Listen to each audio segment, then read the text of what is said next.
ఆపలేరు. Nobody can stop this flow. Hallelujah, hallelujah, hallelujah. కనుక మనం గడిచిన వారం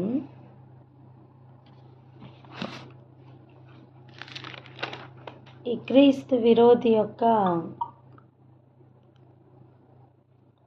ముద్ర ఎలా ఉంటుంది, ఆ పరిపాలన విధానం ఎలా ఉంటుంది అని కొన్ని విషయాలను చూసుకున్నాం. ఆ మృగం యొక్క సంఖ్య కానీ, ఆ మృగం యొక్క ముద్ర కానీ వేయించుకోవడం, అని పేరు కానీ వేయించుకోవడం అనేది మ్యాండేటరీగా మారుతుంది. ఎవరెవరు వేయించుకోరో వాళ్ళందరూ కూడా క్రయ విక్రయాలు చేయడానికి అవకాశం లేకుండా ఒక బిల్ పాస్ అయిపోతుంది అని మనం చూసాం. మరి అటువంటి సమయం మనం ఏం చేయగలం, ఎలా ముందుకు వెళ్ళాలి అని కొన్ని ఆలోచనలతో మనం ప్రార్థించుకున్నాం. ఈరోజు మరి ఒక విషయాన్ని చూద్దాం. అదేంటంటే, ఇది ఇంతవరకు మనం చూసింది అపవాది సంబంధి అయిన మృగం యొక్క సంఖ్య. అపవాది ఎవరికైతే తన సింహాసనం ఇస్తాడో, ఎవరికైతే తన అధికారం మొత్తం ఇచ్చి నిలబెట్టాడో, వాని యొక్క ప్రతిమను చేసి వాని యొక్క సంఖ్య కానీ, వాని యొక్క పేరు కానీ అఫీషియల్గా సోషల్లీ యాక్సెప్టబుల్గా ఉండే విధంగా, అంటే ఎవరు కూడా ఇది తప్పు అని చెప్తే కూడా వినలేని యొక్క స్థాయిలో వాడు అమలు చేయబోతున్నాడు అని చదివాం. అలాగైతే ఇప్పుడు వేరొక ముద్ర కూడా ఉంది. అది ఏం ముద్ర? అది ఈరోజు చూస్తున్నాం. రండి వెళ్దాం. ప్రకటన గ్రంథం 7వ అధ్యాయం. ప్రకటన గ్రంథం 7వ అధ్యాయం 3వ వచనం చదువుదాం. 3వ వచనం. ప్రకటన గ్రంథం 7వ అధ్యాయం 3వ వచనం. ఈ దూత, మేము మా దేవుని దాసులను వారి నసళ్ళ యందు ముద్రించు వరకు భూమికైనను సముద్రమునకైనను చెట్లకైనను హాని చేయవద్దని బిగ్గరగా చెప్పెను. ఇది ఇంకొక ముద్రగా మనం చూస్తున్నాం. ఇది ఎవరు వేస్తున్న ముద్ర అంటే, ఇది దూత వేస్తున్న ముద్ర. ఇది ఎటువంటి ముద్ర అంటే, దూత వేస్తున్న ముద్ర. ఇది ఆల్మోస్ట్ దేవుని ముద్ర అనొచ్చు. ఎందుకంటే ఇప్పుడు 2వ వచనం చదవండి. ప్రకటన గ్రంథము 7వ అధ్యాయము 2వ వచనము. మరియు సజీవుడగు దేవుని ముద్ర గల వేరొక దూత సూర్యోదయ దిశ నుండి పైకి వచ్చుట చూచితిని. భూమికిని సముద్రమునకును హాని కలుగజేయుటకై అధికారం పొందిన ఆ 4 దూతలతో. ఎవరి 4 దూతలు? అది తెలియడం కోసం ఇప్పుడు 1వ వచనం చదువుదాం. ప్రకటన గ్రంథం 7వ అధ్యాయం 1వ వచనం. అటు తర్వాత భూమి యొక్క 4 దిక్కులలో 4 దేవదూతలు నిలిచి ఉండి భూమి మీద అయినను సముద్రము మీద అయినను ఏ చెట్ల మీదనైనాను గాలి వీచకుండా భూమి యొక్క 4 దిక్కుల వాయువులను పట్టుకొని ఉండగా చూచితిని. హల్లెలూయా. ఇప్పుడు చూడండి భూమి యొక్క 4 దిక్కులలో 4 దేవదూతలు నిలిచి ఉన్నారట. భూమికి ఎన్ని దిక్కులు ఉన్నాయని మనం చదువుకుంటున్నాం? 4 దిక్కులు. ఏంటేంటి అవి? తూర్పు, పడమర, దక్షిణం. ఈ 4 దిక్కుల్లో కూడా 4 దూతలు నించున్నారట. చూడండి, ఆయన దూతలను ఆయన వాయువులుగాను అగ్ని జ్వాలలుగాను చేసుకున్నవాడు ఎవరు?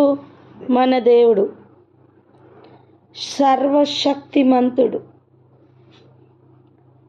అటువంటి దేవుడు ఈ భూమి మీద వీస్తున్న వాయువును, గాలిని పూర్తిగా స్తంభింప చేయడానికి, పూర్తిగా ఆపివేయడానికి 4 దూతల్ని అసైన్ చేశారు.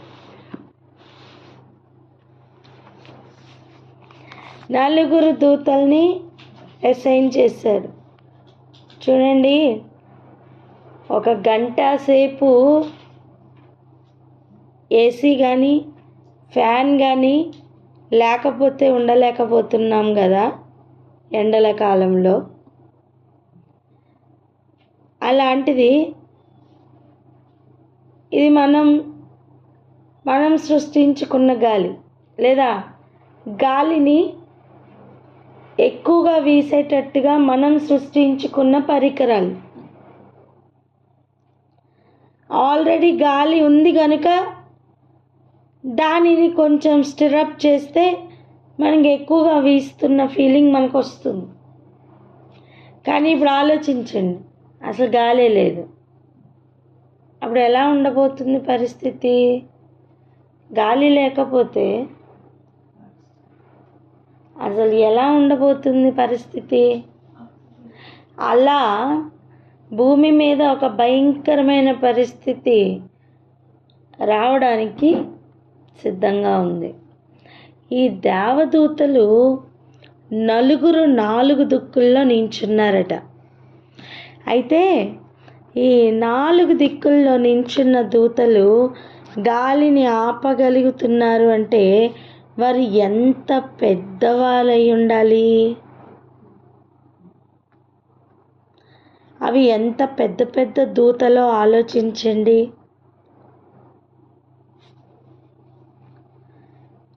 వారు 4 నించుంటే భూమిని పూర్తిగా కవర్ చేస్తున్నారు.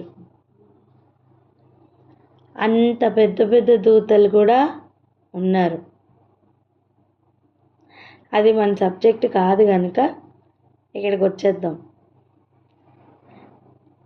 ఏ చెట్టు మీద కానీ సముద్రం మీద కానీ గాలి వీచకుండా 4 దిక్కుల్లో పట్టుకోవడానికి, వాయువులను పట్టుకోవడానికి ఆ దూతలు నించున్నారు. అప్పుడు సజీవుడగు దేవుని ముద్ర గల వేరొక దూతట సూర్యోదయ దిశ నుండి పైకి వచ్చాడట. ఇప్పుడు చెప్పండి, సూర్యోదయ దిశ అంటే ఏది? తూర్పు దిక్కున. తూర్పు దిక్కు నుండి ఇంకొక దూత దేవుని ముద్ర పట్టుకొని వచ్చారు. హల్లెలూయా. ఇప్పుడు ఆలోచించండి, ఇంకొక ముద్ర కూడా ఉంది, అది దేవుని ముద్ర. చెప్పండి,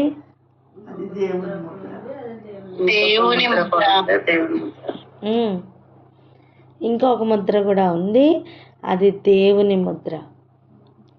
అయితే ఈ ముద్ర వేయడానికి ఆ దూత వచ్చి మాట్లాడుతున్నాడు.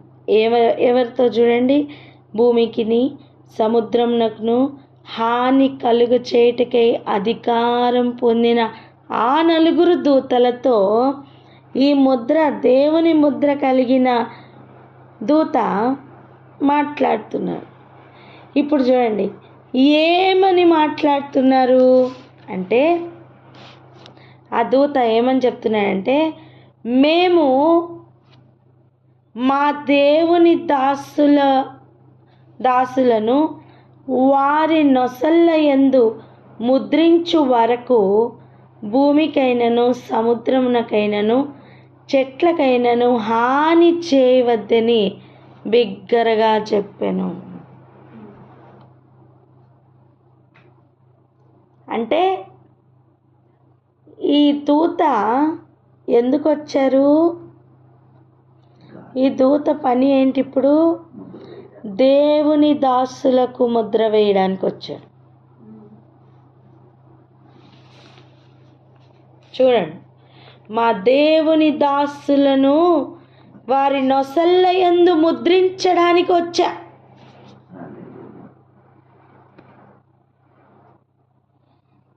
మరి అప్పుడు ఆ ముద్రకి ఏమైనా సంఖ్య ఉందా? ఆ ముద్రకి ఏమైనా పేరు ఉన్నట్టుందా? మనకి ఇక్కడైతే రాయలేదు, కానీ ఒక సంఖ్య కావచ్చు, ఇంకేమైనా కావచ్చు. నేను ఎందుకు అలా అంటున్నానంటే, అపవాదికి అన్ని ఇమిటేషనే వచ్చు. వాడు అబద్ధమును తప్ప వేరే దేన్ని సృష్టించలేడు.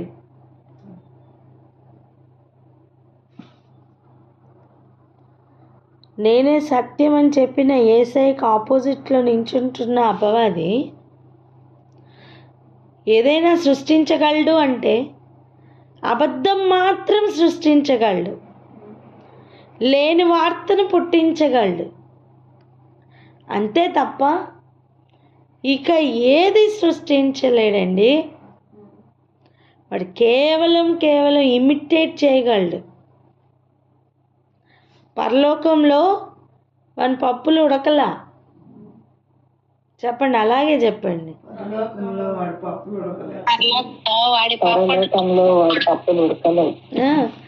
అలా చెప్పడానికి గల కారణం ఏంటో తెలుసా? పరలోకంలో వాని పప్పులు ఉడకడానికి ఏ వెజల్ కూడా తయారుగా లేదండి. ఏ పాత్ర కూడా వానిని ఎంటర్టైన్ చెయ్యట్లేదు. సో ఇప్పుడు భూమి మీద వాని తంత్రాలన్నింటినీ కూడా ఎంటర్టైన్ చేస్తున్న మనుషులలో వాని ఆలోచనలన్నీ నెరవేర్చబడుతున్నాయి. భూమి మీద వానికి దేవుడు అధికారం ఇస్తున్న సమయం ఇంకా విచ్చలవిడిగా వాడి అధికారంను వాడు వినియోగించబోతున్నాడు. ఈ విషయాలనే కదా మనం చూస్తున్నాం. ఇప్పుడు ఆలోచించండి, దేవుని దాసులు అప్పటికి ఇంకా కనిపిస్తున్నారు. దేవుని దాసులకు ముద్ర వేస్తున్నారు. ఎవరు వచ్చారు? తూర్పు దిక్కు నుండి. ఏ దిక్కు? తూర్పు దిక్కు.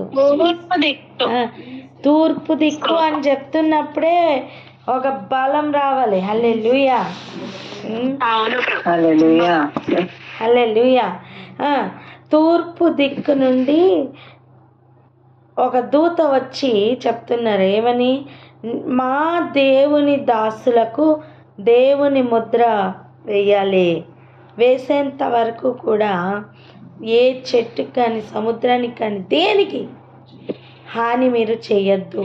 వీరు చేయడానికి హాని ఏ విధంగా ఉంది? వీరు చేయబోతున్న హాని గాలిని పట్టుకోవడానికి వాళ్ళు నిలిచి ఉన్నారు. గాలి గనక భూమి మీద ఆగిపోతే ఎన్ని స్తంభించిపోతాయో ఆలోచిద్దాం.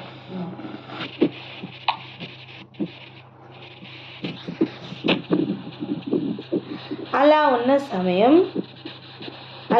సమయం ముద్రింపబడిన వారి లెక్క చెప్తున్నారు.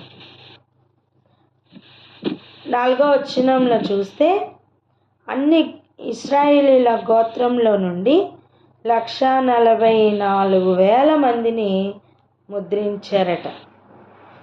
అటు తర్వాత 9వ వచనం చదవండి. ప్రకటన గ్రంథం 7వ అధ్యాయం 9వ వచనం. అటు తర్వాత నేను చూడగా, ఇదిగో, ప్రతి జనములో నుండి, ప్రతి వంశములో నుండి, ప్రజలలో నుండి, ఆయా భాషలు మాట్లాడు వారిలో నుండి వచ్చి ఎవడునూ లెక్కింపజాలని ఒక గొప్ప సమూహము కనబడెను. వారు తెల్లని వస్త్రములు ధరించుకున్న వారై ఖర్జూరపు మట్టలు చేత పట్టుకొని సింహాసనము ఎదుటను గొర్రె పిల్ల ఎదుటను నిలవబడి హల్లెలూయా హల్లెలూయా. సో ఆయా జనములో నుండి, ఆయా వంశముల్లో నుండి, ఆయా భాషలు మాట్లాడుతున్న వారిలో నుండి గొప్ప సమూహం ఉన్నారు. అంటే 1,44,000 మంది ఎవరు? పూర్తిగా ఇశ్రాయేలీలు. మరి అన్యులు ఎలా అంటే, ఇదిగో లెక్కింపజాలని గొప్ప సమూహం కనబడుతుంది. హల్లెలూయా హల్లెలూయా. వీరు ఎలా ఉంటారు? వీరు గొర్రె పిల్ల ఎదుట నిలవబడి ఉంటారు. వీరు తెల్లని వస్త్రాలు ధరించుకొని ఖర్జూరపు మట్టలు చేతిలో పట్టుకొని నించున్నారు. సింహాసనసీనుడైన, వారి నోట్లో ఉన్న మాట ఏంటో చూడండి. సింహాసనసీనుడైన మా దేవునికిని గొర్రె పిల్లకును మా రక్షణకై స్తోత్రం అని చెప్తున్నారు. అంటే వాళ్ళకి విలువ తెలుసండి. హల్లెలూయా హల్లెలూయా. కనాను స్త్రీ వచ్చి అడుగుతుంది ఒకరోజు యేసయ్యని, నా బిడ్డను బాగు చేయి ప్రభా, దావీదు కుమారుడా అన్నదా, నా బిడ్డని స్వస్థపరచు అని అడుగుతుంటే యేసయ్య చెప్తున్నారు, కుక్క పిల్లలకి నేను ఎలా ఆహారం పెట్టాలి అని. అప్పుడు ఆమె అంటున్న మాట, బల్లల కింద పడినవి రొట్టె ముక్కలు కుక్క పిల్లలు తింటాయి కదా ప్రభా, అవి పడే నాకు. నీ పిల్లలు తినకుండా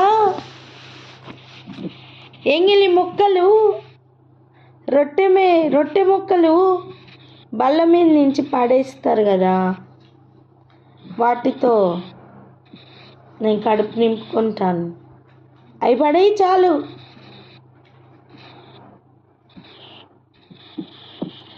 నేను అంటాను, ఈ 1,44,000 మంది కాకుండా మిగిలిన వాళ్ళందరూ కూడా ఆ రొట్టె ముక్కలు కింద పడేస్తారండి.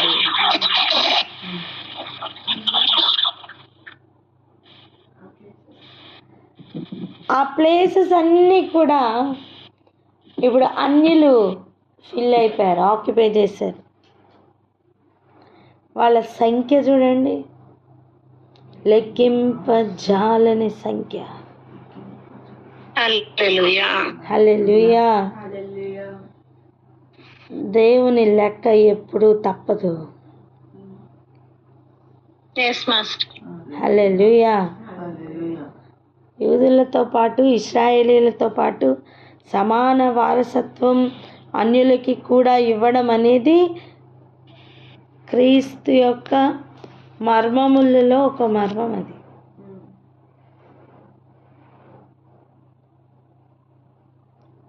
అది గ్రహించడానికి ఆనాటి ఆది అపోస్తుల్లో వచ్చిన ఘర్షణ ఇంత అంత కాదు.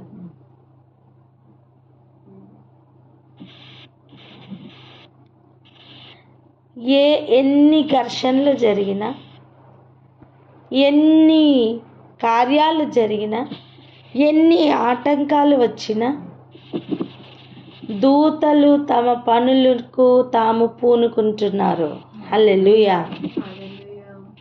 హల్లెలూయా. హాని చేయడానికి అధికారం పొందిన దూతల్ని కూడా కొంచెం ఆగమని చెప్పి, హల్లెలూయా, హల్లెలూయా. అర్థమవుతుందా? హాని చేయడానికి కూడా దూతలు రెడీగా ఉంటే వారిని కూడా కొంచెం ఆగమని చెప్పి తన ప్రజల మీద ముద్రను వేస్తున్న దేవుడు, ముద్రలు వేయిస్తున్న దేవుడు. హల్లెలూయా. ఆలోచించండి. భూమి మీద సమయం అయిపోతున్నది. ఈ కాలంలో దేవుడు మనకి కొంచెం టైం ఇస్తున్నారు అంటే కారణం ఉంది.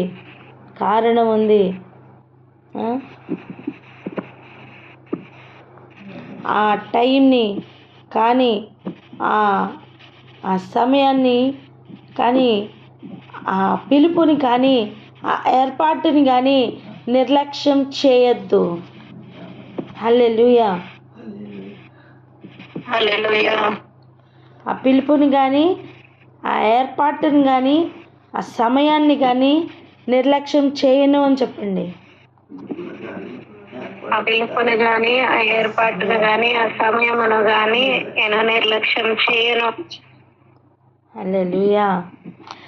ఈ ముద్ర వేయడానికి దేవుని సన్నిధి నుండి దూత వచ్చారు కదా. ఇప్పుడు చూడండి, మన యెహెజ్కేలులో కూడా ముద్ర వేస్తున్న దూతను చూస్తాం. గుర్తుందా? వీరు ఇశ్రాయేలును కాపాడుతూ ఉన్న కావలి కాస్తున్న వారిలో ఒక దూత. లేఖికుని సిరాబుడ్డి పట్టుకొని వచ్చిన ఒక దూత. ఆ ముద్ర వేసిన తర్వాత ఎవరెవరికి ముద్ర లేదో వాళ్ళందరూ నశించిపోయినట్టుగా చూస్తున్నాం.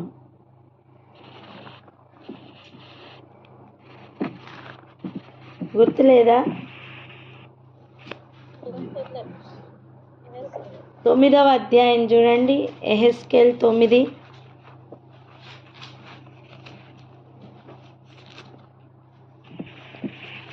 యెహెజ్కేలు 9లో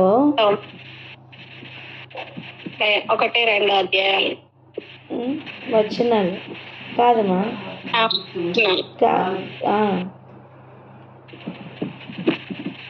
చదువునా? యెహెజ్కేలు గ్రంథం 9వ అధ్యాయం 1-2 వచనాలు. మరియు నేను చెవులారా వినున్నట్లు ఆయన గట్టిగా ఈ మాటలు ప్రకటించెను. ఒక్కొక్కడు తాను హతము చేయు ఆయుధమును చేత పట్టుకొని పట్టణపు కావలి వారందరూ ఇక్కడికి రండి అనెను. అంతలో ఒక్కొక్కడు తాను హతము చేయు ఆయుధమును చేత పట్టుకొని ఉత్తర దిక్కుననున్న పై గవిని మార్గముగా 6 మనుష్యులు వచ్చుచుండిరి. వారి మధ్య ఒకడు అవిసెనార బట్ట ధరించుకొని నడుమునకు లేఖికిని సిరాబుడ్డి కట్టుకొని ఉండెను. వారు ఆలయమున ప్రవేశించి ఇత్తడి బలిపీఠమునొద్ద నిలిచిరి. ఇప్పుడు 4వ వచనం చదువునా? యెహోవా యెరూషలేమును ఆ పట్టణంలో ప్రవేశించి చుట్టూ తిరిగి దానిలో జరిగిన హేయ కృత్యములను గూర్చి మూలుగులిడుచు ప్రలాపించుచున్న వారి లలాటముల గుర్తు వేయమని వారికి ఆజ్ఞాపించి. హల్లెలూయా. హల్లెలూయా. ప్రలాపించుచున్న వారి లలాటముల గుర్తు వేస్తున్నారు. ఎందుకు వీరు ప్రలాపిస్తున్నారండి? యెరూషలేములో జరుగుతున్న, పట్టణంలో జరుగుతున్న హేయమైన కార్యములను, హేయ కృత్యములను బట్టి దుఃఖపడుతూ ప్రలాపిస్తూ ఉన్న వారి మీద ఒక గుర్తు. హల్లెలూయా. హల్లెలూయా. చెప్పబోతున్న విషయం ఏంటంటే, ముద్ర. మనం ఏదో ఒక పేరు సంపాదించుకుందామని చేస్తున్న ప్రయత్నం మొత్తం వ్యర్థం అయిపోతుంది. అలా కాకుండా దేవుడే తాను ముద్ర వేస్తున్న ఒక అనుభవం ఉంది. దేవుడు ముద్ర వెయ్యాలి అంటే ఆయన చిత్తంలో మ్యాచ్ అవ్వాలి. మనం అనుకుంటున్న దానిలో మ్యాచ్ అవ్వడం కాదు. మనం అనుకుంటున్నది మన నీతి, ఆయన అనుకుంటున్నది ఆయన నీతి. పట్టణంలో జరుగుతున్న కార్యాలు నీకు హేయముగా అనిపించట్లేదేమో, దేవుని చిత్తంలో సరిపోల్చి చూస్తే ఏది హేయమో ఏది కాదో అర్థమవుతుంది. లేకపోతే అన్నీ ఆచారాలే, లేకపోతే అన్నీ గ్రాంటెడ్గానే అనిపిస్తాయి, అన్నీ కరెక్ట్గానే అనిపిస్తాయి. అలా కాకుండా నువ్వు గుర్తుపడుతున్నావు అంటే ప్రలాపించమని అర్థం. వెళ్ళి తర్కించి వాదించి ఏం చేయలేమండి. ప్రలాపించు. పక్కవారితో చెప్పండి, అర్థమవుతుందా? నీ మొర ఆయన సన్నిధికి వినపడని. హేయమైన కృత్యాలు జరుగుతున్నాయి కదా, ఆలయంలో కావచ్చు, యెరూషలేములో కావచ్చు, ఎక్కడైనా జరుగుతున్నాయా? జరుగుతున్నాయి. చేస్తున్న వారి వద్దకు వెళ్ళి నువ్వు ఎందుకు ఇలా చేస్తున్నావు అని అడిగితే ఎవరు నీ మాట వినరు. దేవుని సన్నిధిలో మొరపెట్టు. ఆనాడు మొరపెడుతున్న వారి మీద గుర్తు పడింది, లేదా వారి యొక్క గుర్తు దేవుడు పెట్టుకుంటున్నారండి. వారిని దేవుడు గుర్తుపడుతున్నారు. హల్లెలూయా. దేవుడు గుర్తుపట్టినట్లుగా వారి యొక్క గుర్తును కూడా వేస్తున్నారు. గుర్తు పట్టడం వేరు, గుర్తు వేయడం వేరు. గుర్తుపట్టడం అంటే ఐడెంటిఫై చేయడం, గుర్తు వేయడం అంటే ఐడెంటిఫైడ్ మార్క్ వేయడం. అంతేనా? ఇప్పుడు ఆలోచిద్దాం.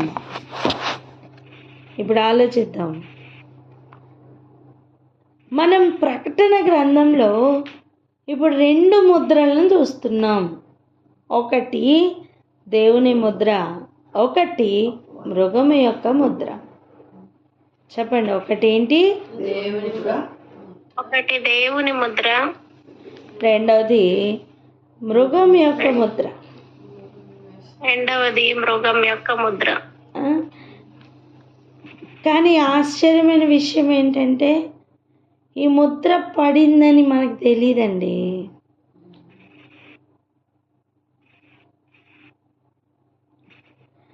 చూడండి, స్పిరిట్ realmలో ఎవరైనా సరే వీరు ఎవరు పెట్టని గుర్తుపట్టేస్తారు. కారణం వారికి కనిపిస్తుంది ఈ ముద్ర.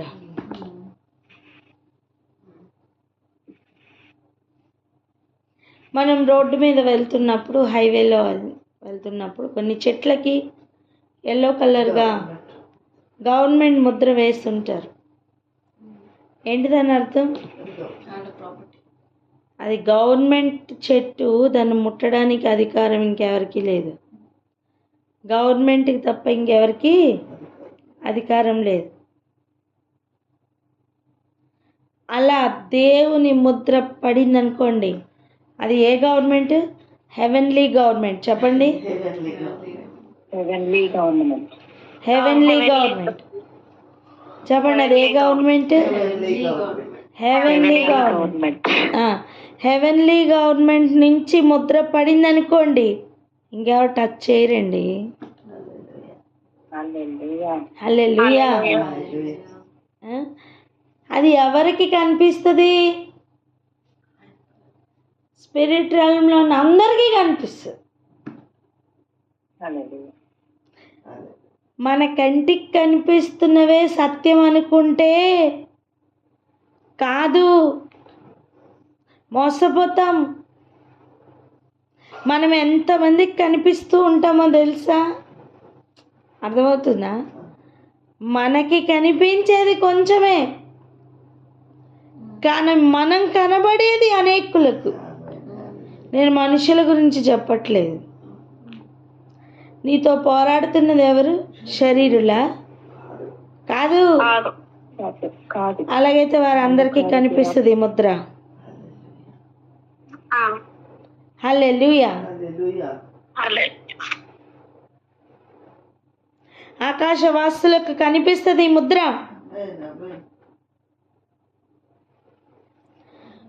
పరలోకం నుండి తొంగి చూస్తే భూమి మీద కూడా కొన్ని నక్షత్రాలు కనిపిస్తూ ఉంటాయి.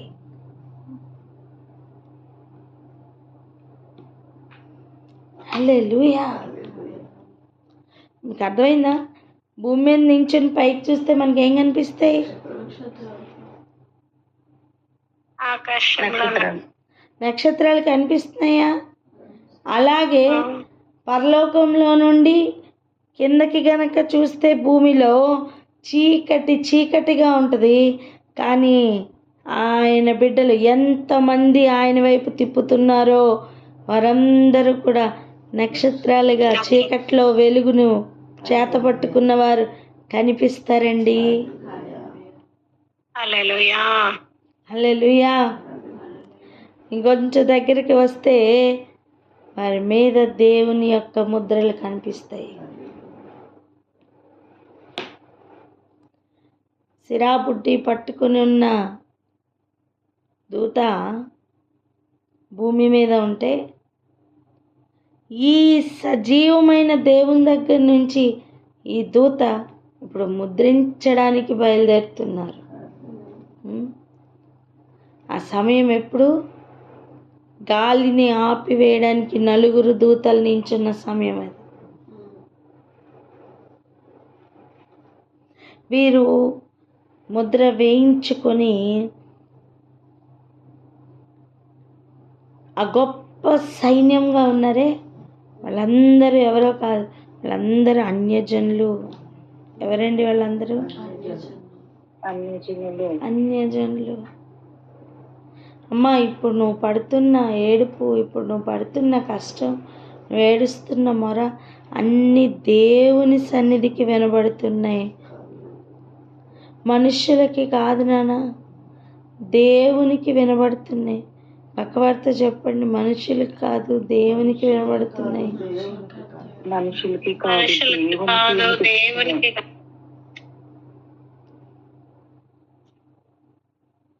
నువ్వెవరో, నువ్వేంటో, నీ నీతిని ప్రదర్శించుకోవడానికి ఏం కష్టపడక్కర్లేదు. ప్రతిదీ నోట్ అవుతుంది దేవుని సన్నిధిలో. ఎలా నోట్ అవుతుందో తెలుసా? నువ్వు చేసిన కార్యాలు, నువ్వు మాట్లాడిన మాటలో కాదు, నీ ఊహల్లోనికి ఇంకా ఊహ రాకముందు ఆయనకి తెలుసు.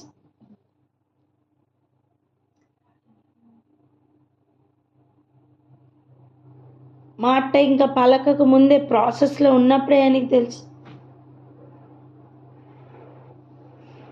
అటు ఆ ఆలోచనల్ని కూడా గమనిస్తున్న దేవుడు ఆయన ముద్ర వేపిస్తే దానిని ఇక కొట్టివేయడానికి ఎవరికి అధికారం లేదు. ఆ ముద్రను వేయించుకున్న తర్వాత ఆ చెట్టును టచ్ చేయడానికి ఎవరికి దమ్ము సరిపోదండి. హల్లెలూయా,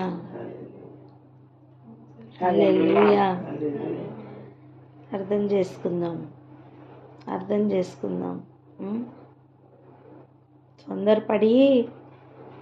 తొందరపడి అపవాది ముద్ర వేయించుకోకపోతే నాకు ఫుడ్ ఉండదనుకొని ఆ ముద్రకి పడిపోకు.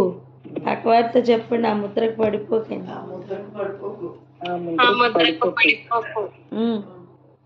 ఇది లేకపోతే నా జీవన శైలి ఎలా సాగాలి, నా కార్యాలు ఎలా సాగుతాయి అనుకోకు. ఈ ముద్రల గురించిన సంగతులు ఇంకొన్ని రేపటి దినం చూద్దాం. ఈరోజు ఇక్కడ ఆగి ప్రార్థన చేసుకుందాం. పడుతున్న ప్రయాసాన్ని, ఏడుస్తున్న ఏడుపు, నీ ప్రలాపం అన్నీ కూడా దేవుని సన్నిధిలో వినిపిస్తున్నాయి. మన నీతిని ప్రదర్శించుకోవడానికి ఏం ప్రయత్నం చేయక్కర్లేదు. యాజ్ ఇట్ ఈస్ దేవుని వాక్యం చేతపట్టుకున్నావు కదా, ఏది వాక్యం చేయమంటుందో అది చేయి, ఏది వద్దంటుందో అది మానే. ఇలాంటి ఒక ప్రవర్తన కనుక కలిగి ముందుకు కదలగలిగితే అపవాది క్లెయిమ్ చేయడానికి ఒక్క పాపం కూడా లేకుండా నిర్దోషులుగా దేవుడు క్లీన్ చిట్ ఇచ్చి, అర్థం మచ్చైనను డాగైనను ముడత కళంకం ఏది కూడా లేకుండా దేవుని సన్నిధిలో నిలబెట్టాలని యేసయ్య ప్రయత్నం పూర్తి సఫలం.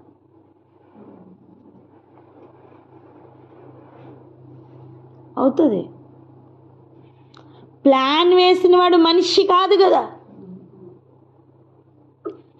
స్కెచ్ చేసిన వాడు మనిషి కాదు కదా. అవుతుంది. పక్కవారితో చెప్పండి, అవుతుంది. భూమి ఉన్నా లేకున్నా, ఆకాశం ఉన్నా లేకున్నా ఆయన మాట నెరవేర్చబడుతుంది. ఆయన తీర్పులు న్యాయములని గుర్తిద్దాం. హల్లెలూయా. ఇక్కడ ఆగి ప్రార్థన చేసుకుందామా అక్క?